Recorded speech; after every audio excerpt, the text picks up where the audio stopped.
Monday for the whole semester, and I meet with them at another time as well, but they are going to be part of the seminar, and they're going to be doing a little bit of work in the Child Study Center too.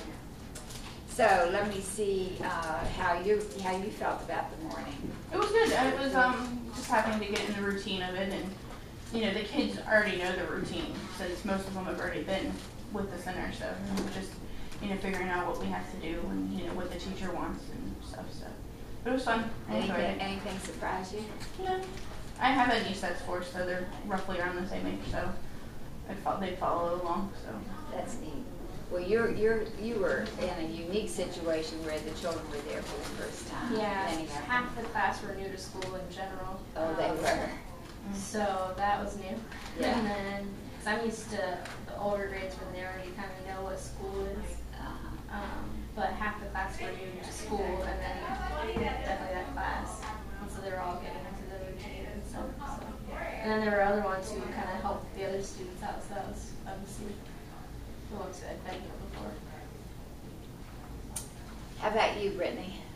I didn't go today because Miss Long wasn't there today, so I'll start tomorrow. Oh, okay. Okay, Ms. Lund, that's right. Okay. Have you been over there already? You've been I working? was in Powers class. Oh, that's right. Okay, I'm glad to hear you. And Kiara? My day was great. I'm pretty much used to the routine because I've been here already in the development center. But one thing that did surprise me, there was this one little kid he didn't even play with the kids at all. He was trying to talk the whole time. We tried to get him involved, but he didn't want to. But he starts kindergarten next week, so yeah. Oh, he's leaving here? It's like 2 kids that are leaving. Oh, they're probably ready to go. It's kind of like when you're ready to go to college. Parents think, oh, I don't want you to leave, and then by the time you're ready to go, they say, it's time to go. It's funny how you get on ready for the next stage. And you were with Charlton, and tell me how you felt about the morning. I liked it. I've never been in back here in the classroom before, and it was 3 to 5-year-olds, so it was different having like a group of multi-age kids. I kept trying to ask them how old each of them were, so I would, so you could tell the difference a little bit. But some of them I would think they're 5 and they were 3. Good. Well, I'm glad you all are together. And how about you, Jackie? It's good. I really like it. Where were you? With Pearson, so 3 to 5 as well. I came from Wave Children's Learning Center, so I was very familiar with everything, and it's just learning their routine so that I can smoothly transition into it as well. But it was fun. I love it. I love it. So were you the only student in here? Kiara's in there with me. Oh, good. Yeah. Oh, good. And you all can work together. Yeah. Miss Pearson was really sweet too. So. Good. How did you feel? I don't know. And the kids are so welcoming. Were they? Yeah. When you walk in, they're like, "Who are you?" I'm gonna hide. I'm like, "Come sit by me." That's great. And you're going to be in the afternoon. Okay. Well, there's several things I wanted to emphasize. First of all, how many of you did your homework? Smiling. Practice in the mirror. The homework was that you practice smiling in the mirror. So you made me so nervous. What'd you say? You made me so nervous. I seriously thought I missed something. Smile. Oh, about your homework. I know in the past I've said, now there's homework to do, and then people get out their papers. So how many of you did practice in the mirror, smile? You did? Okay. Anybody else? No. Oh. Like, you don't want to I wish I had the habit. I smiled at my neighbors. I just did it in the car when I got to the car. That's good. That's good. Well, I want you to continue to practice smiling in the mirror. And the reason for the mirror is what? See what you look like. Yeah. Have a producing smile. So it's not just a fake smile. Sometimes I do. I still do it. I still practice sometimes in the mirror, and I look and I And the second thing I want you to do, besides smile, and that's number 1, the second thing I want you to do is always count children. And it is very, very important that you stay on top of how many children are there. And our teachers are really good about that. They always count children when they go out, and they count children when they come in, and they're supposed to know which children are where. But I'm here to tell you that it's very easy to lose a child. And have any of you ever had an experience of losing a child? Tell me. Well, it was at Learning Center, and at our Learning Center for the kindergarten, it's a ratio of 1 to 18, and sometimes we have to max it out, and so we'll have to leave 18 outside and bring 18 in to do bathroom. And a teacher and I just miscommunicated, and when she came outside with all the kids, 2 of them were accidentally left inside, and then they hopped on the elevator and were joking around, and it was scary, but we ran up and called them on the 2nd floor. But we had to talk with the director about it and let their parents know. But it was definitely frightening because they disappear in the elevator and you're like, what's going to happen now? But well, I can tell you many stories about children who've been left. There have been children left in classrooms. There have been children left in closets. There have been children left even in our classrooms here. There was a child that stayed for 1 whole hour, maybe more than 1 hour, in a classroom because he had been in the bathroom when the children all left for the field trip. And when he came out of the bathroom, there was nobody there. So he just sat and waited, which was amazing that he did that because he could have just left. Yeah. And years ago, I was called by a judge to give my opinion of this situation where a student teacher, a teacher had allowed a child to go to the office. And you know, you always pick little responsible girls to go to the office, and this child had been picked to go to the office. And when she came back, this was public school, when she came back from the office, she looked out the door and saw her mother's car. And so she ran out the door, and she got hit by a car. So the judge was asking me, did I fault the teacher who allowed her to go to the office, and did I think that teacher should be held responsible? That's a serious thing if a child can get hurt that way. Oh, she needs to come in. Come in, Miss Brady. Oh, we're glad to have you. This is Miss Brady, everybody, and she, let's see, how many students do you have with you, or have for you? I had one this morning. She and I are both tired. We worked very hard. It was a good morning, but we worked very hard. We had a lot of brand new threes having their very first day of school. Woo! You had to think on your feet, didn't you? She did, and I did, and so did Emily. Emily came this morning for her sister until we get her straightened out. Oh, good. Yeah. And you have Andrea this afternoon. Yes, I do. It won't be our people have been here for the most part. It'll be much calmer. You'll be wishing you came in the afternoon. More reasons than one. But they were cute. They were really cute. So we also had a time when there was a fire drill, and we counted the children who came out, and then we counted the children who went back in, and the teacher said, I don't have as many children as I'm supposed to, and found out that one of the children had been left in the classroom asleep with a blanket over his head, and they hadn't been caught. So, and then there have been children who were left on the playground, and one of my students said that she had a child left on a bus. You know, children can fall asleep on buses. Yeah, it did. And what happened? They have to call. Well, actually, physically, I was the one left on the bus, and they had to call them. Oh, when you were a child, you used to. Oh. Yeah. Oh. My sister did the same thing when she started her first day of kindergarten because they let them off by age, and she missed her age, so she thought she just couldn't get off the bus. And she stayed in the back seat, and they didn't find her, so they went to push the button in the back of the bus, And so I was just sitting there and had to call my mom to come get her. Well, now people can really lose their jobs over doing that. But it's just so important that you always count. We had a student teacher incident, which none of us thought was fair.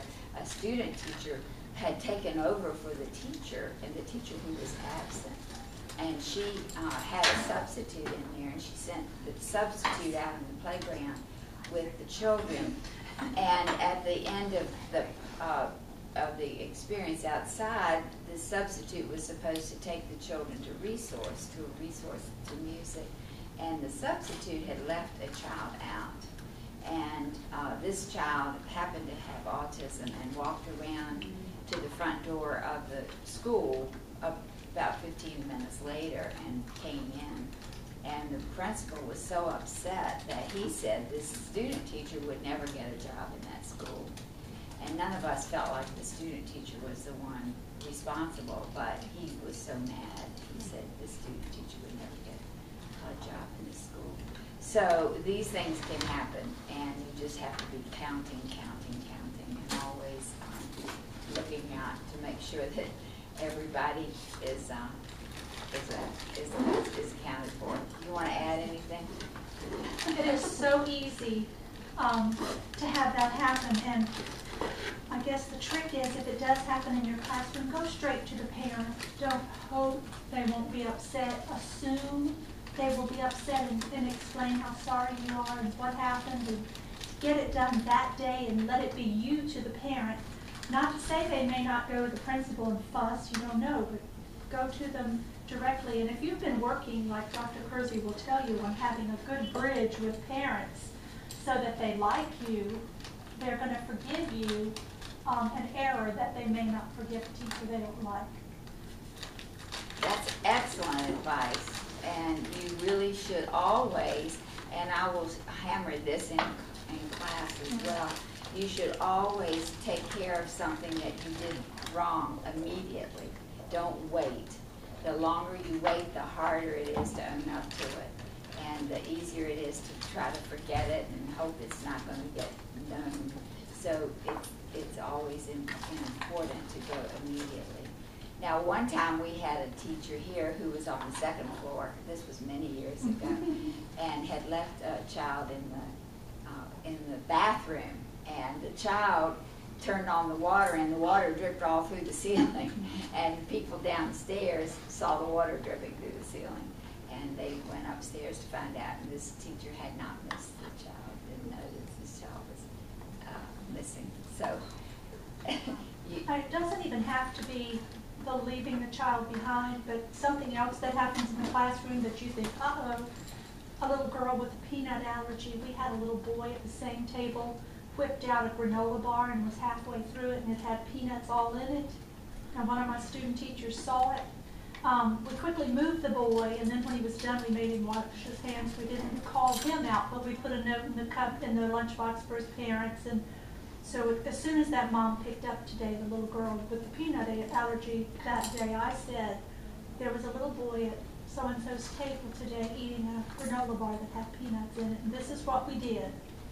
She didn't touch him, he didn't touch her, we had him wash his hands, I think everything's fine. And after doing that once or twice, they find out you're really sincere about watching your child. She trusted us wholeheartedly that we had our eyes open looking for that little girl so she wouldn't come in contact with peanuts. And we're a peanut-free school, I think, aren't we? Mm-hmm. We don't have any peanuts anywhere because we have so many children who have peanut allergies.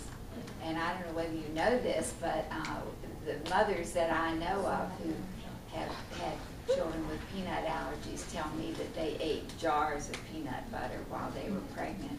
And so it just give you a warning not to eat jars of peanut butter. Because I think it can lead to peanut allergies. You'd think that would lead to the opposite, where you'd want craving, but it doesn't work that way. So that's an interesting thing to have to realize is how important it is to be looking at labels and that kind of thing. Okay, and then the other thing, that's the second thing, smile is first. Second is count. And the third is when you're on the playground, I want you to spread out and not get together, and it's such a temptation to get together to talk. But also, what my feeling is that when children come to you, it's an honor. And most people don't feel that way. Most people feel when children come up to them, they don't tattle, don't tell me stuff, push them away. And I have the opposite feeling. I feel that when children come to you, it's an honor. And so when children come to you with a complaint, and they will choose the person they feel safest with, they will choose you because they think you can help them. And so I want you to learn what to do when children come to you and they have a complaint to make. If you look at the list here, you will see that on the left side is what a lot of teachers say to them. Don't tattle, mind your own business, go play somewhere else, find another friend. It's not a big deal, you'll be okay. I'm sure he didn't mean it, she's having a bad day. When a child comes to you with a complaint. And I want you to forget those statements, although a lot of teachers still use them, a lot of them do. I want you to have a different attitude when children come to you. And the different attitude is this child has come to you for a reason. They've chosen you because they think you can help them. And they have a complaint to make. And so instead of calling it tattling, I consider it to be an honor. So when a child comes to you and says, Johnny is not saying a good word, or Johnny hit me, the first thing I want you to do is to learn to say, I'm sorry. Now I want you to really be sorry.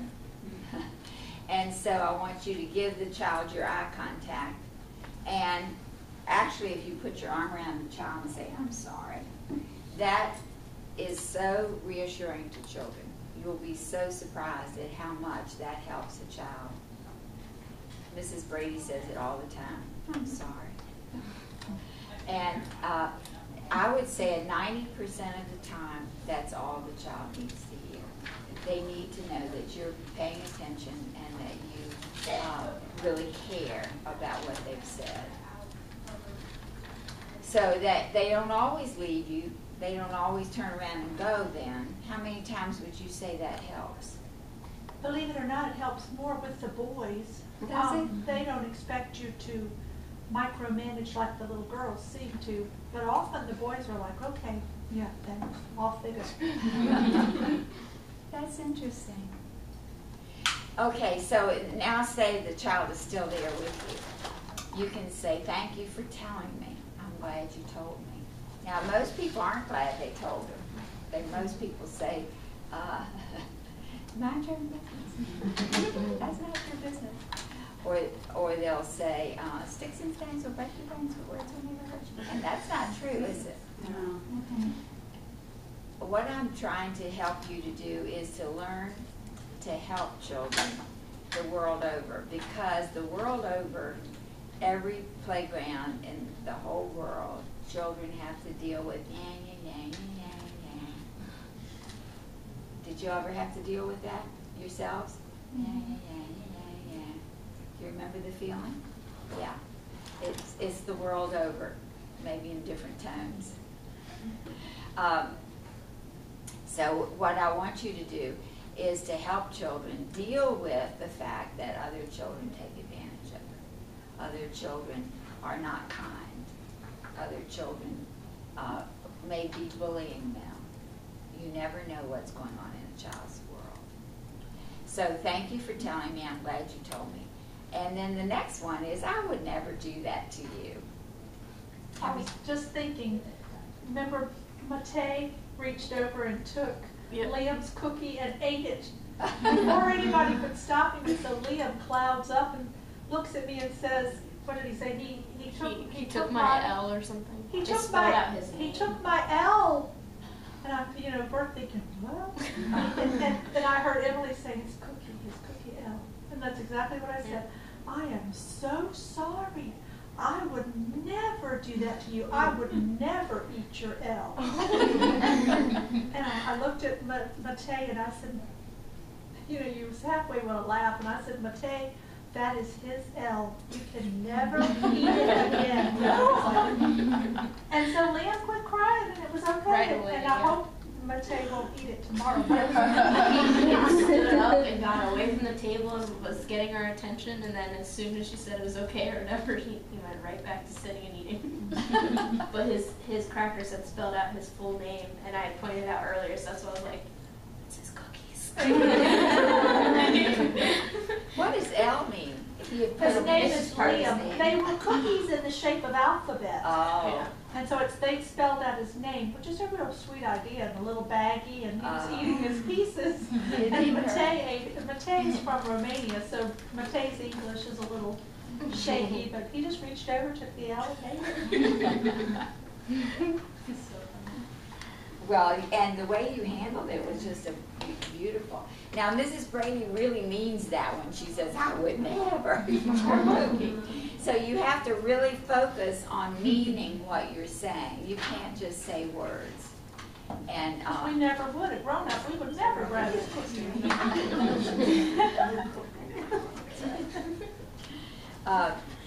And another one is I'll be watching from now on.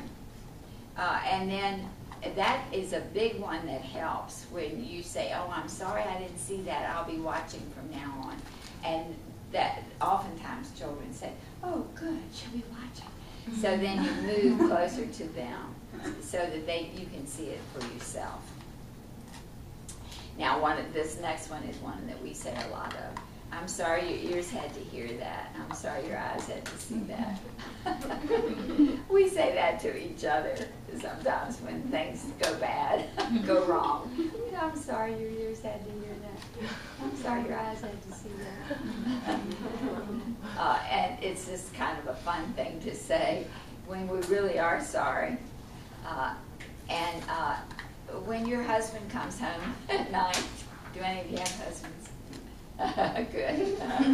When your boyfriend comes home at night, when your significant other comes home at night, when your roommate comes home at night, when your roommate comes home at night, and they tell you stuff that went on, you can say, I'm so sorry. I'm sorry your ears had to hear that. I'm sorry your eyes had to see that. If these are all helpful comments that we can help others by saying, instead of saying, I wouldn't do that if I were you. Because honestly, if you were me, you would have done it. Because you'd be me. You have my reasons for doing it. So that statement doesn't make any sense. If I were you, I wouldn't do that. That's not true. Because if you were me, you would be me. And you would have done it because of the reasons I had for doing it. So what we're trying to do is to realize that we aren't in somebody else's skin.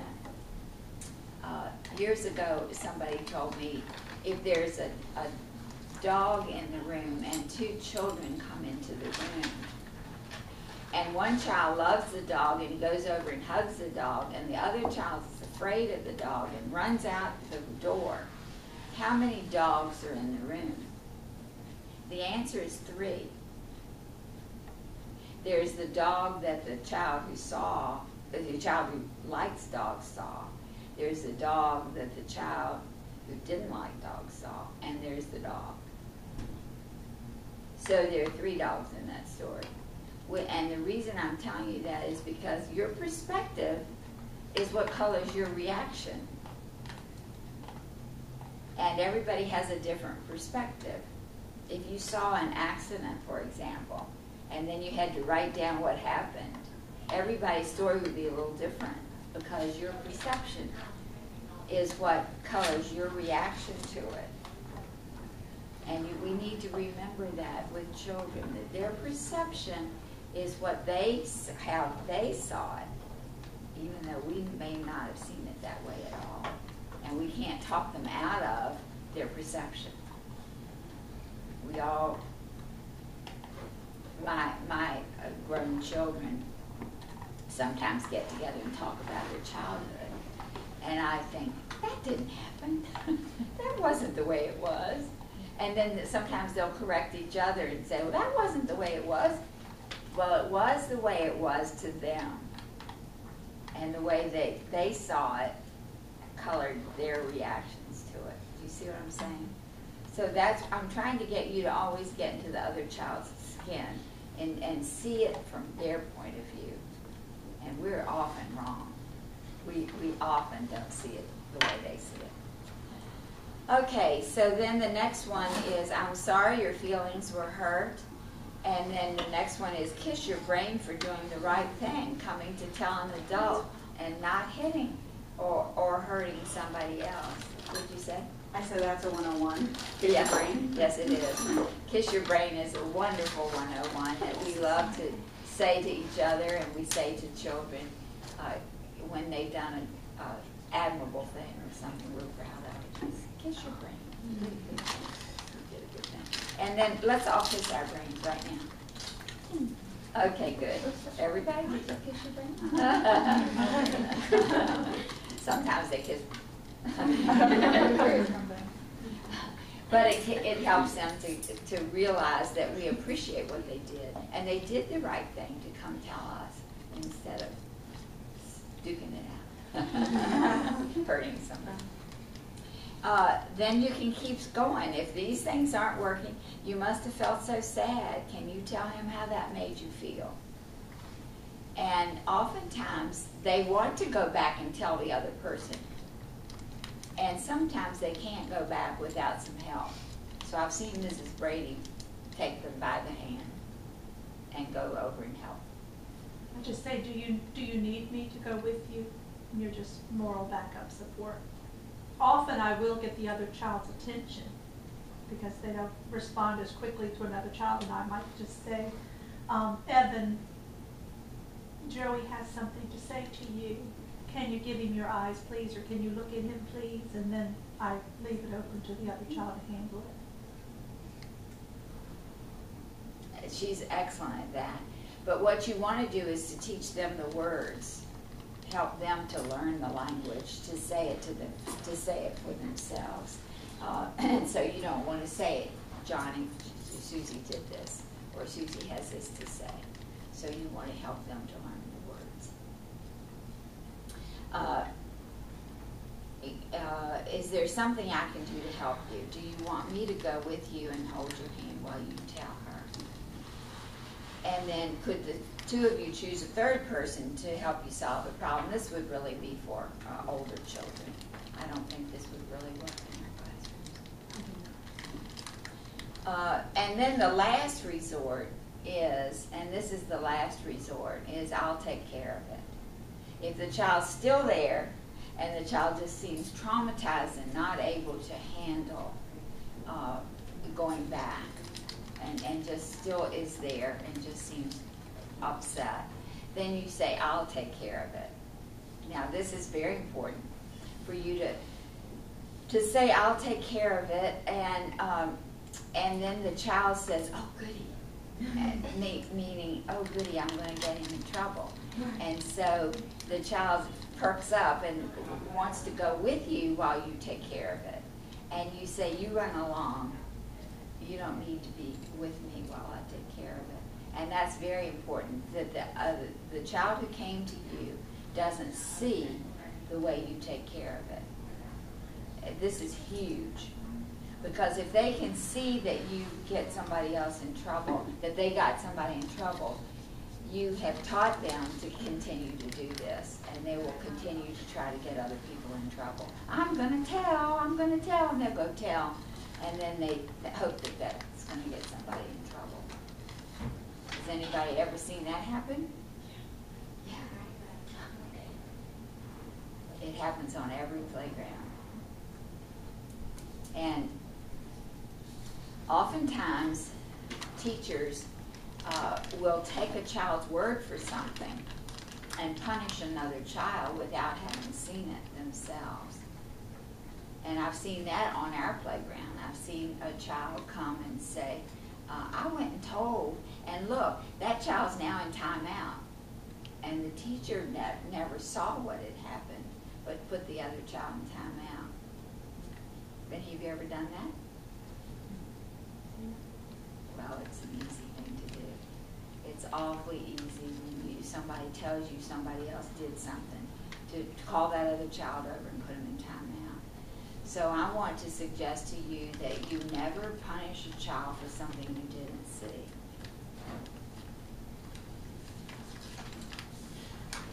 So you have to see it yourself. So you never punish a child for something you didn't see. So now, I'm going over and take care of it. I've told this child I'll go over and take care of it. So, this child has complained about Jamie. So I go over to Jamie, and I kneel down and look at Jamie, and I say, and you know what Jamie might say right away before I say anything? I didn't do anything. It's so funny. It's Sometimes so they're funny. specific too. Yeah, they are. I didn't hit him. I didn't catch Susie. It's hilarious to see how they'll tell on themselves. And you'll say, I didn't say you did, honey. And then they realize that they told on themselves.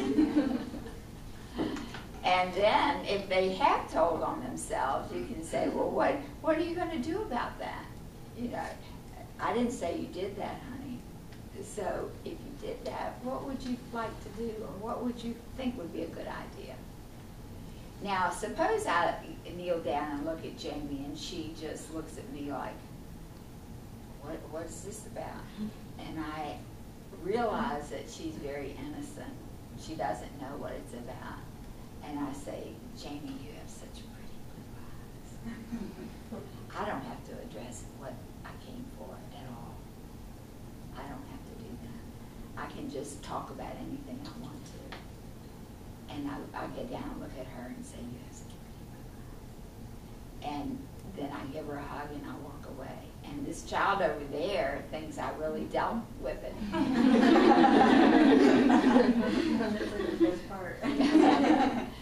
So oftentimes you don't have to do anything about it at that time, but you become very aware that you need to be near Jamie the next day. You need to position yourself to watch what might be happening the next day. So oftentimes, I remember a time I went to a child and she said, I didn't take her doll. I didn't take her doll, and she was holding her pocket, and the doll was in her pocket. I said, well, what's in your pocket, honey? Oh. Yeah, and she finally pulled out the doll. So let's say that you saw a child throw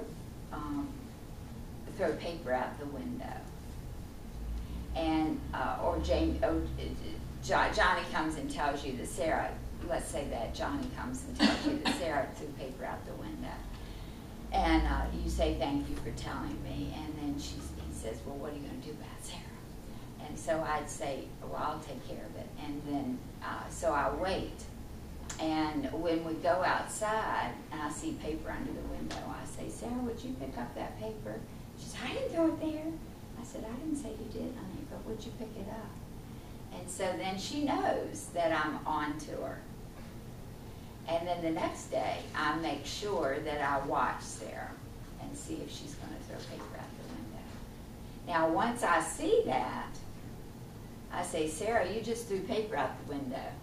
You say to a child what you just saw them do. And they say, I didn't do that. You say, I saw you do it. I saw you do it, honey. We don't need to talk about whether you did it or not, because I saw you do it. Now let's talk about what to do about it. So they can continue to deny that they did it, but when you say, I saw you do it, then that makes it very different. And then you move on. You don't try to get them to own up to it. You don't try to get them to tell you the truth. You don't say, you're lying to me.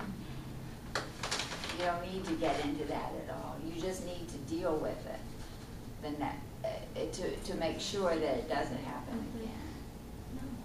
And then you may need to have a whole class meeting about it. And a whole class meeting is we all come together and we talk about things that are going on the playground. And we try to help the children. We can even say, this is what I saw out there. And what do you suggest that we do? And get everybody to give a suggestion around. You can you can hold something, you can pass this around, and just the people who are holding on to it can give you a suggestion.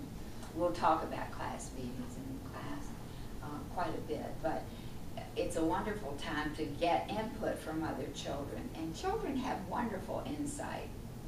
Children are amazing. I've been working with children all summer. Tell us some of your insights.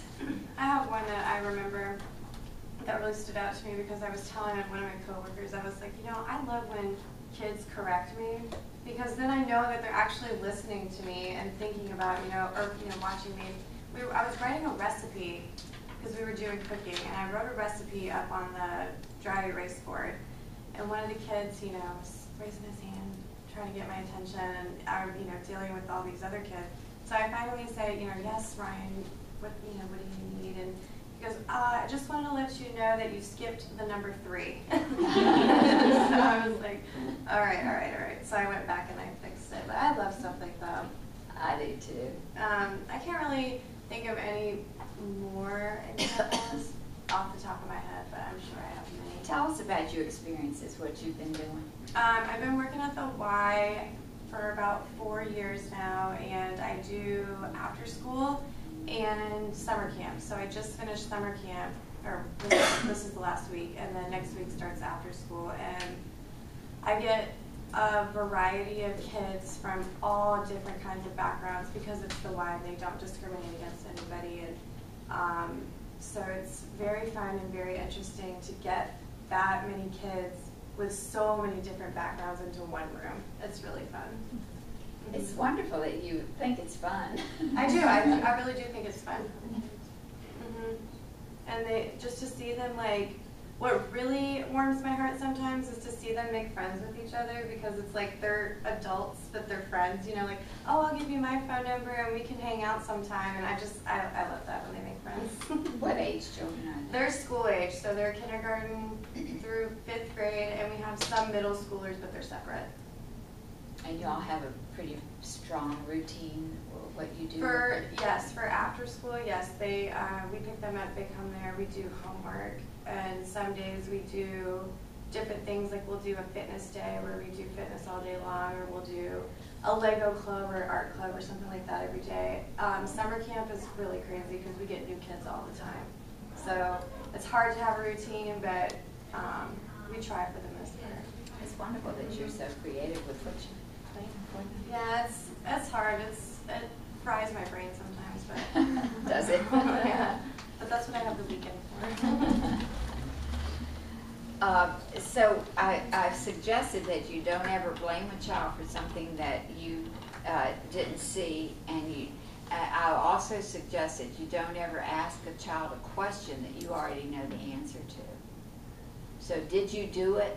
When you saw him do it, you don't ask him if he did it, because you're tempting him to lie. And most of the time he will lie to get out of it. And you don't want to then deal with the lie. You don't want to push him to deal with the lie. So you don't ever ask a question you already know the answer to. And you also don't ask a child why he did something. He doesn't really know why. He did it because he wanted to do it. He did it because it was his instinct to do it. So trying to get to why he did it doesn't really help. It doesn't help you, and it doesn't help him. We do the things we do because it meets our need to do it. And so just don't ask a child why you did that. There were 2 things that you told me one time that really stuck with me, and that was one of them. And then the other one was, don't make them say sorry, because they would be lying. And I never, ever, if I see somebody do it, I'm like, no, don't make him say sorry, because he'll I'm really not sorry, and we're just making him tell a lie. So we're making him say, oh, I'm sorry, so he's not in trouble anymore. That's so right. now every time he's just going to go up to a child and say, I'm sorry, and then continue to do what he's doing. When my children were little, I had my child had a friend who hit him with a baseball bat in the stomach over and over and over, and he kept saying, I'm sorry, I'm sorry, I'm sorry. Every time he hit him, he said, I'm sorry, because he thought that negated the deed. Right. And so one of the 101s is to not make a child say, I'm sorry, because he's not sorry. He would do it again if he could get by with it. And they would say, I said I'm sorry. I know, and that doesn't really feel good. When somebody says they're sorry and you know they're not. You know they're going to do it over again. So what we want to do is to help children to stand up for themselves, and we try to teach them those skills, and we try to give them the language to use, and we try to empower them.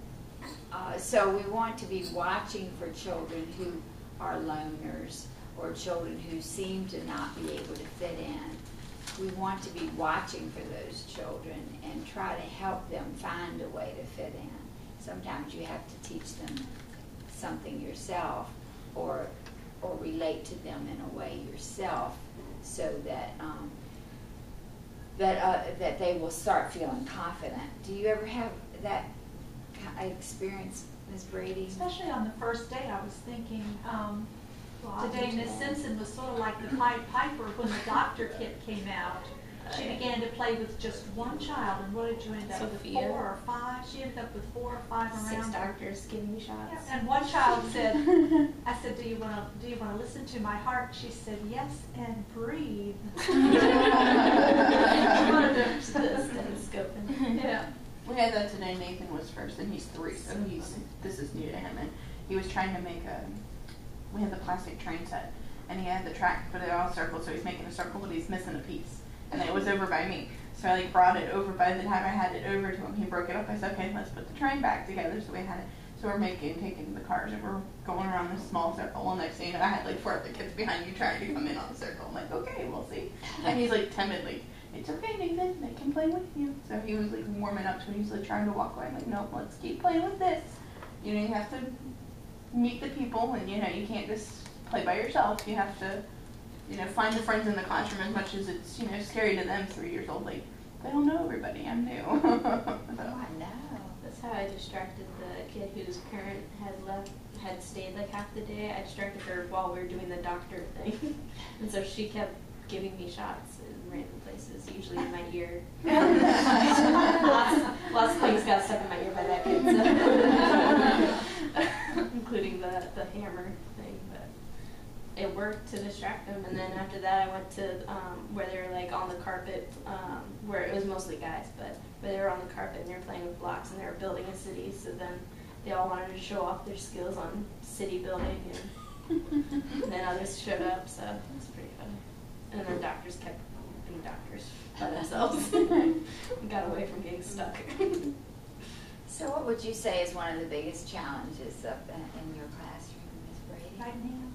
Just the fact that they don't know the routine the first day, and I was telling Caroline, we don't expect perfection hardly ever, but on the first day just have a lot of tolerance for the fact that they don't know what comes next. We were in the middle of playtime, and Matei goes and gets his snack things and starts setting them out. He's going to have just snack sat at the now. table Yeah. quietly. And I just told him, I said, snack time is after playground. You have a little bit longer.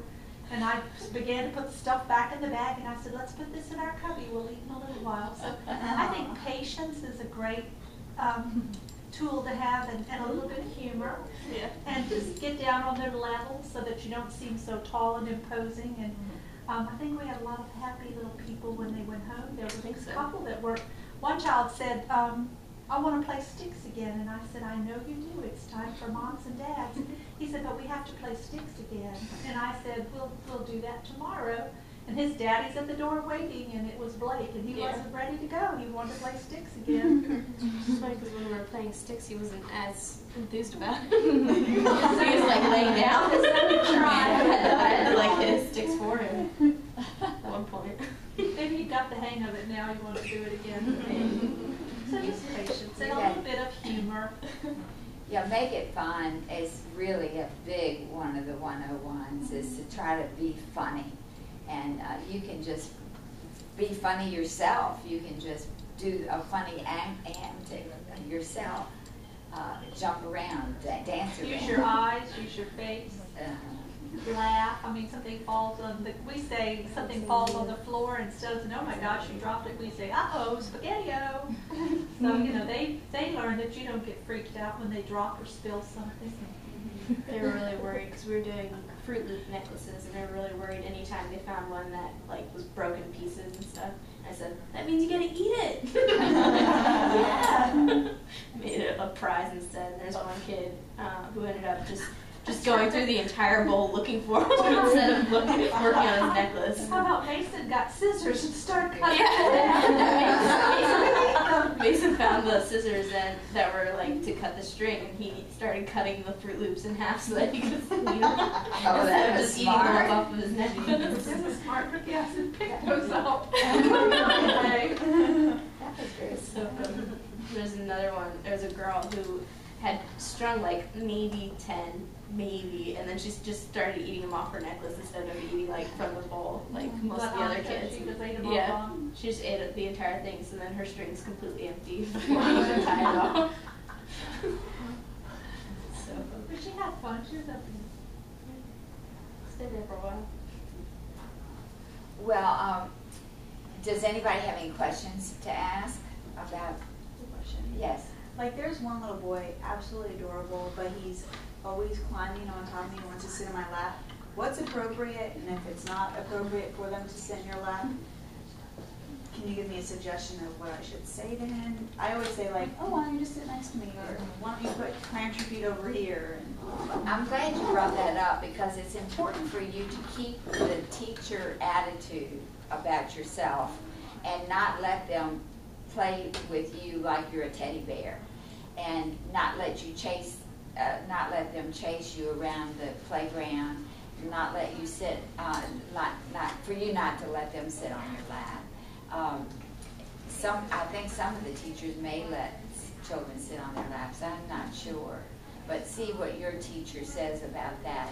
I think it's probably better not to, because I think that shows preference, and it also makes you unavailable for other children.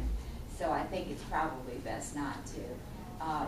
And saying just sit beside me, but you just want to. You have to maintain the teacher attitude always.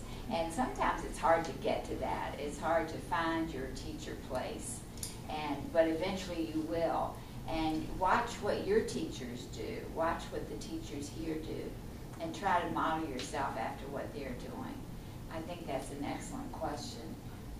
And sometimes we've had people from the PE department come over, and they run these children around, and they chase them around, and they do all kinds of things, and then they want to be a teacher, and the children are just ready for them to be fun, and they're not ready for them to be the teacher. So just watch what your teacher does. Ask your teacher what they think about what they want you to do, and then but try to maintain that teacher stance. I think all of us call you by your last name, isn't that true? I think so, and we think that gets them ready to kind of accept you as a teacher. Sometimes, like, when that happens to me, because we're not allowed to do that, but I always say, hold on, you gotta sit right here because I can't see so-and-so, or I want to be able to, I want to be able to play too, or, something like that, and then they understand. Because, they just want to sit in your lap because they want to be near you. yeah, they're just so excited in there. It's amazing. I just say, oh, I want to be able to see, Johnny play that. Can you sit right here and watch him with me? Okay, Brittany and Megan, do y'all have anything you need from them? Did they all turn in all their stuff? Hey, we're here. I already talked to one girl.